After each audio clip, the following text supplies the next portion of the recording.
Aloha, my name is Emily Thoreau Threat, and I wrote the book Loving and Living Your Way Through Grief. I'm very proud of the book, and it launched this week. This video tells some about the launch party that we had so that you can get the experience of the launching of the book. I wrote this book after the second of my husbands to died. I found myself not knowing quite what to do with myself. I'd been spending all my time taking care of him for 2 years, and we were with each other constantly, and then he was gone. I knew it was coming, but when I was actually alone, I felt a little lost and wasn't quite sure what I should be doing. So I'm a writer.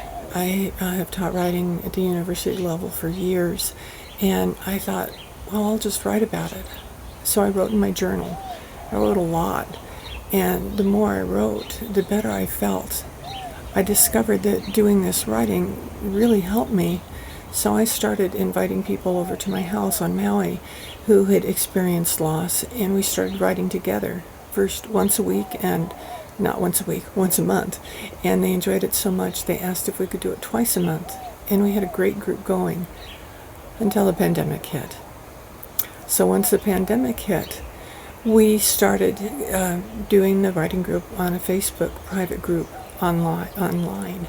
So that group is available to you if you would like to join it. It's called Writing Through Grief with Emily. If you just search that on Facebook, you can find us and ask to join. So after that, I had an experience that really caused me to start writing the book, and that's included in chapter 1 of the book, and so I'm going to share chapter 1 of the book with you. Now, enjoy.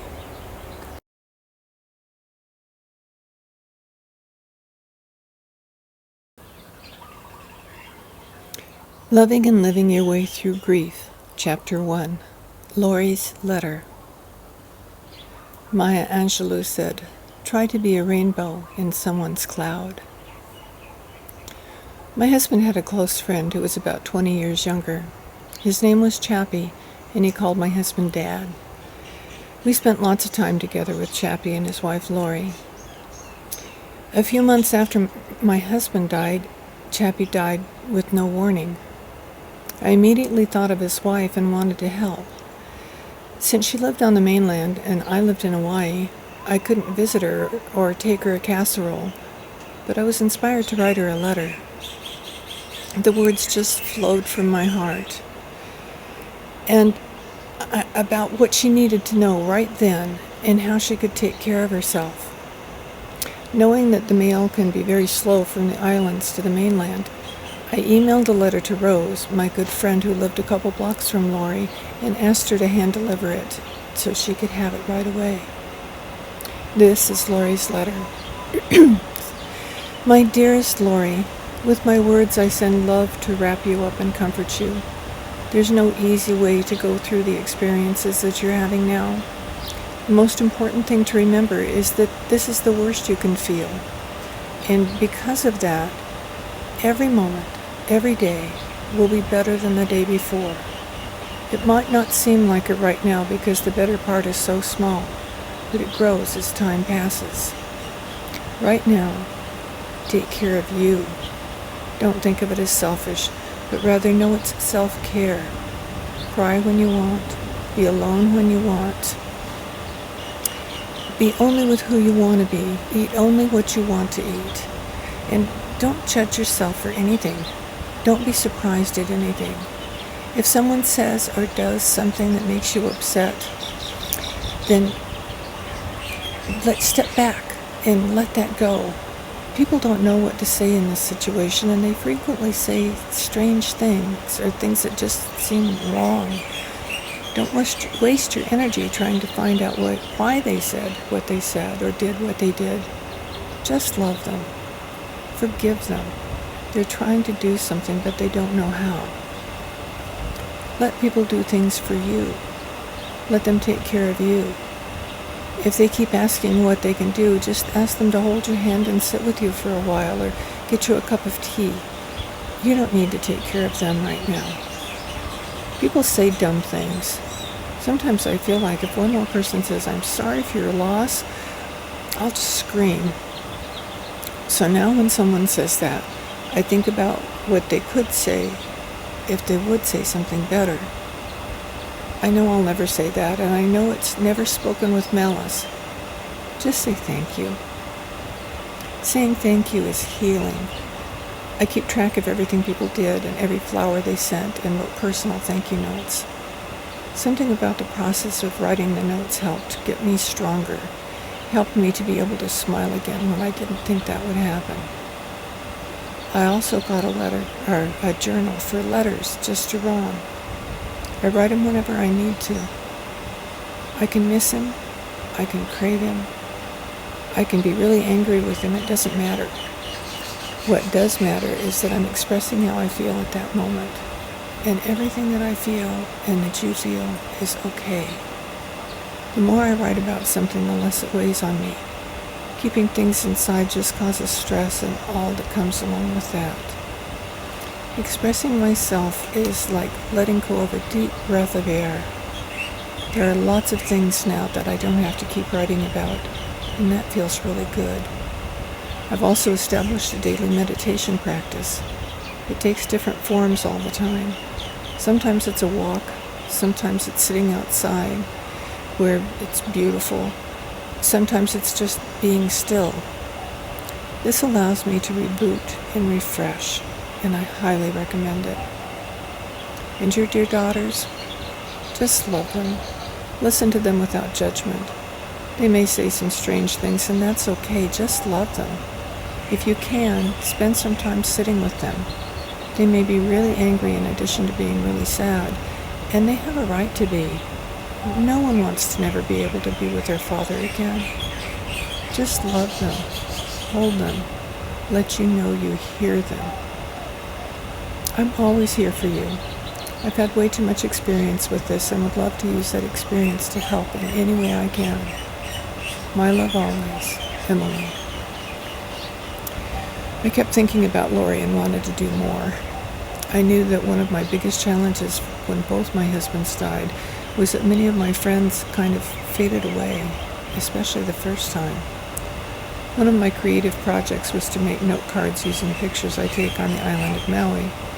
I decided that I would send Laurie a different card every week, so I started writing down what I wanted to tell her for that first week after first year after Chappie died. I was amazed that the notes started flowing, and within 2 days I'd written the content for 52 cards, one for each week. The writing process turned out to be therapeutic for me, and I hoped the notes would be therapeutic for her too. And I know that for this year, each week she'll be reminded that she's loved and supported. Since Ron died, and I'm retired now, I've been trying to figure out what I'm supposed to be doing. I told my granddaughter Katie about the 52 cards I wrote, and she called to tell me that her dad's best friend had died suddenly in his 50s, and she wanted to send the cards I created to his widow.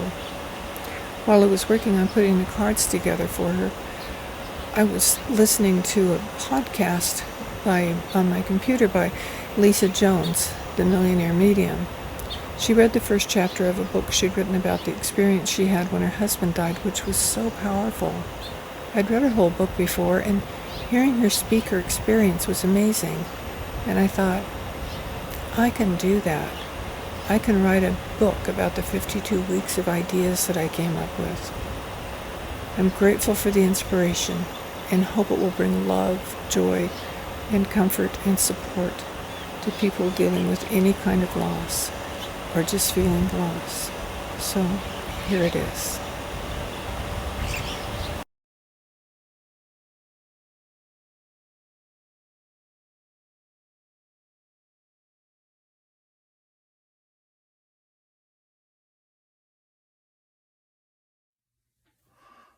Greetings. I'm Stephen Thoreau. My father was Jacques Thoreau, who loved and adored Emily and was her biggest cheerleader and fan. 30 years ago, my dad wrote a book called Living Fully Through Facing Dying. Out of her journey of profound loss and sadness, Emily has emerged to give us Living and Loving Your Way Through Grief. a work which is sure to bless and comfort all of us who need its message of love and hope. Everyone has a unique experience of grief, no matter what the loss is. And some people like to be alone, and they turn inward and find healing that way. Yet other people like to be with others, and they find solace in company. No matter what your grieving style, this book that Emily has created is a great companion, and I think you'll find it quite helpful. If grief was a language, Emily speaks it fluently and beautifully. And I'm honored to not only call Emily my friend, but also to have held her hand and have had her help me through my journey of grief. I am honored to witness the persistence and the passion with which Emily is getting her message of hope out to those experiencing loss. She really does care, and she really does want to help. I am proud to endorse this book. I am confident that it will help many people who are going through grief. It's such an important book, such a timely, important book for so many people. Everything that Emily has really done has been of top-notch expertise. She brings her heart and her smarts into every product and into every project. And her new book is no different. It is outstanding. It is authentic. She's had the dynamic experience of that, and now she has a very positive articulation of how to move through grief in a very affirmative way. Loving and living your way through grief is such an important message, and it's coming at the right time right now because so many people are facing challenges and facing loss. And if you are experiencing loss and grief, this book can really help you to start to reclaim joy and start living and loving again in your life. I am so excited for the many people who will now be able to find an instruction manual to walk them through each day of their life for that first year of loss. And that is remarkable, and this is just transformational. Now, hundreds, thousands, millions of people are going to be able to get the same help that you gave me when my dear Jodine passed away. That's a blessing. Emily helped me so very much when my husband died. Her process of getting you through the grief and the pain and allowing you to grow and become whole again is just an exceptional opportunity for you to have. She's outlined this in her book, and I encourage you to read it. It's wonderful. I am personal witness to the fact that Emily Threat walks her talk. In her book, Loving and Living Your Way Through Grief, she gives practical solutions on how to ride the waves of grief, whether it's through laughter, love, anything that brings you joy. You are going to love this book.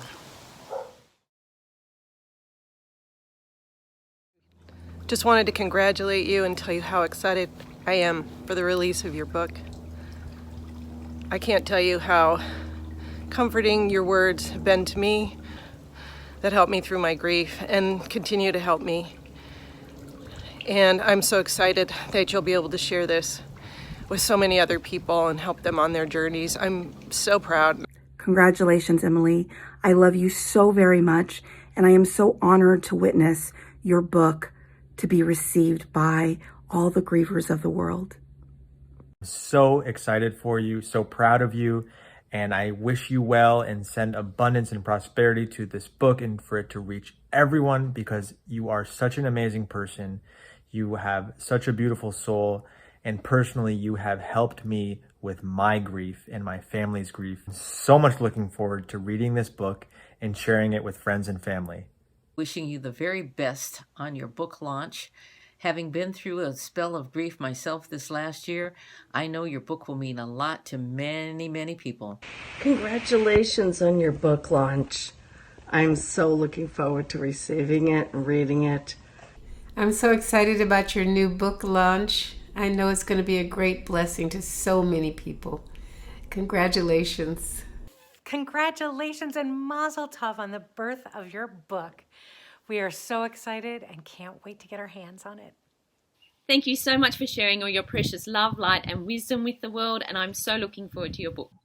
I tip my hat off to you, even though I'm not wearing a hat. So best of luck and congratulations, Emily. Emily, I am so proud of you. Congratulations. And I just know that loving and living your way through grief is going to make such a big impact and difference in the lives of so many people. I'm so proud of you for completing this book and sharing it with everybody. You're going to help so many people, and I can't wait to read it myself. I already have my copy. Congratulations. Emily, you never cease to amaze me with your beautiful heart and talent. Thank you so much for sharing yourself and your experiences. Emily, God bless you. Wonderful work, wonderful work. My dad would be so proud. Thank you, Emily. Cheers and best wishes with the book. I am just so privileged to have been able to watch part of this journey for you and to see how you transformed your own personal pain and grief into this amazing work of art, work of creativity, labor of love. I'm so proud of you. I'm so excited for you. And this is just the beginning.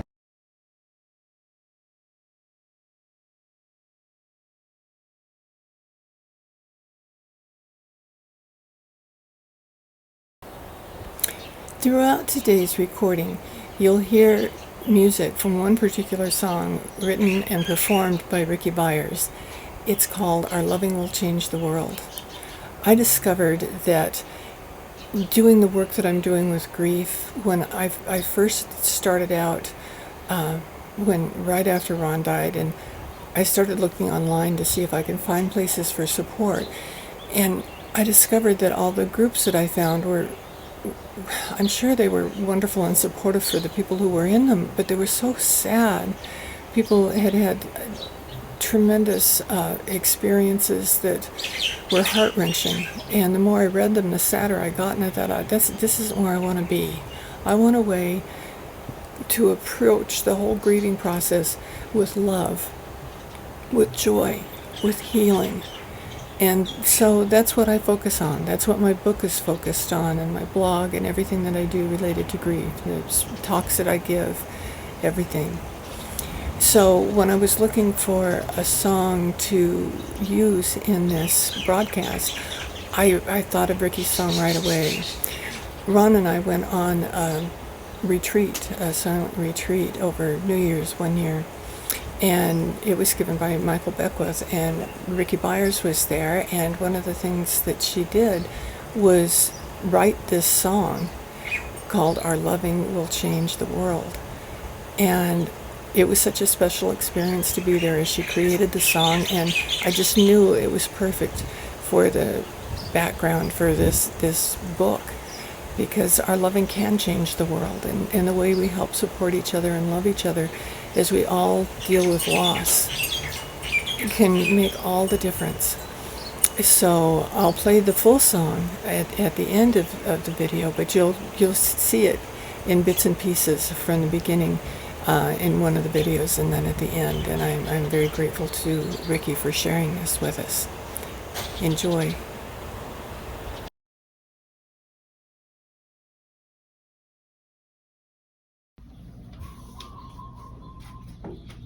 Oh, this is heavy. I'm so excited. I'm sure this is my books. Can't wait to open it. Been waiting for these for such a long time. I'm gonna cut them with my knife here. Ah, there we go. Oh, wow.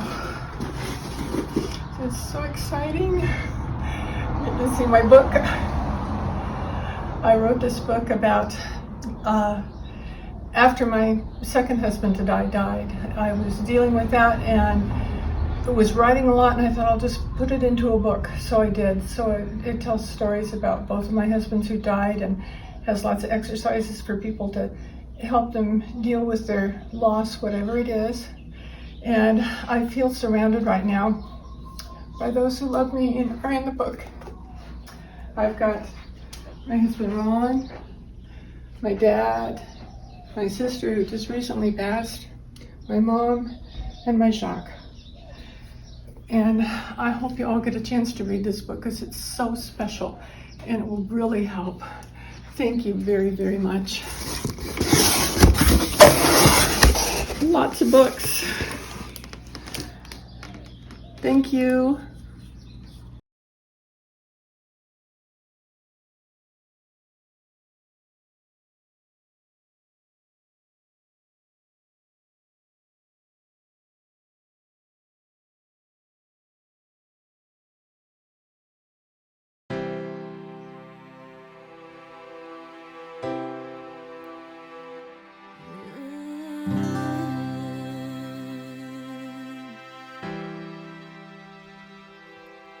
When the only way out is through, and the only one left is you, the only road you see is dark, and you can't find your spark. When the tears won't stop from falling, and your heart's so broken, darling. When nothing feels like it's enough, can you trust that love will find you? Love will find you. Love will find your heart again. So feel what you need to, and lean on your people until love finds your heart again.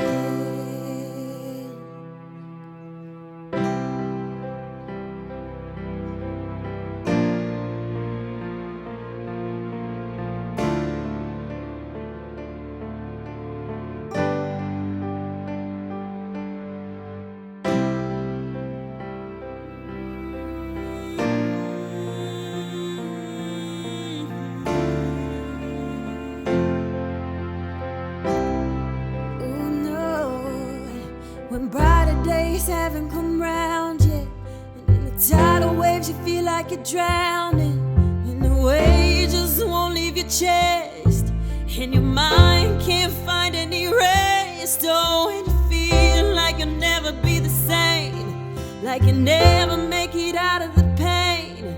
There's a lighthouse calling your name, it's calling your name, singing love will find you. Love will find you. Love will find your heart again. So feel what you need to, and lean on your people until love finds your heart again.